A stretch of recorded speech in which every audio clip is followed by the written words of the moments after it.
എപ്പോഴും നമ്മുടെ വീടുകളിൽ ഉണ്ടാവുന്ന 3 സാധനവും മതി, 5 മിനിറ്റ് മതി. ഉണ്ടാക്കിയെടുക്കാനാണെങ്കിൽ ഒരുപാടുമില്ല. അതാണ്. അപ്പോൾ ആദ്യം ഒരു 3.5 ടേബിൾ സ്പൂൺ ഗോതമ്പ് പൊടിയിലേക്ക് ഒരു 1/2 കപ്പിൻ്റെ അടുത്ത് വെള്ളമൊഴിച്ച് കട്ടകളൊന്നും ഇല്ലാതെ ഇതുപോലെ നന്നായിട്ടൊന്ന് കലക്കിയെടുക്കാം. ഇനി ഒരു പാത്രത്തിലേക്ക് 2 കപ്പ് വെള്ളം ഒഴിച്ചു കൊടുക്കാം. വെള്ളം തിളയ്ക്കാൻ തുടങ്ങുന്ന സമയത്ത് ഗോതമ്പ് പൊടി കലക്കി വെച്ചാർന്നത് ഒഴിച്ച് ലോ ഫ്ലെയിമിലേക്കിട്ട് കൈ എടുക്കാതെ അപ്പം തന്നെ അങ്ങ് മിക്സ് ചെയ്ത് കൊടുക്കാം. ഇനി ഈ ഗോതമ്പ് പൊടി ഒന്ന് വെന്ത് വരണം. അതിനായിട്ട് ഒരു 5 മിനിറ്റ് അങ്ങ് മിക്സ് ആക്കിക്കൊണ്ടിരുന്നാൽ മതി. എന്നിട്ടാണ് നമ്മൾ ഇതിലേക്ക് ശർക്കര പാനി ഒഴിച്ചു കൊടുക്കണേ. ഇതിപ്പോൾ 1/2 കപ്പ് ശർക്കര പൊടിയിലേക്ക് 1/2 കപ്പ് വെള്ളം ചേർത്ത് മെൽറ്റാക്കിയതാണേ.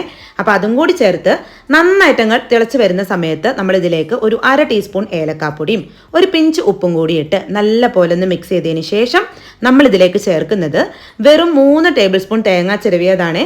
എന്നിട്ട് ജസ്റ്റ് ഒന്ന് മിക്സ് ആക്കിയിട്ട് ഫ്ലെയിം ഓഫ് ആക്കാം കേട്ടോ. ഇത്രയേ ഉള്ളൂ ശരിക്കും ഇത്.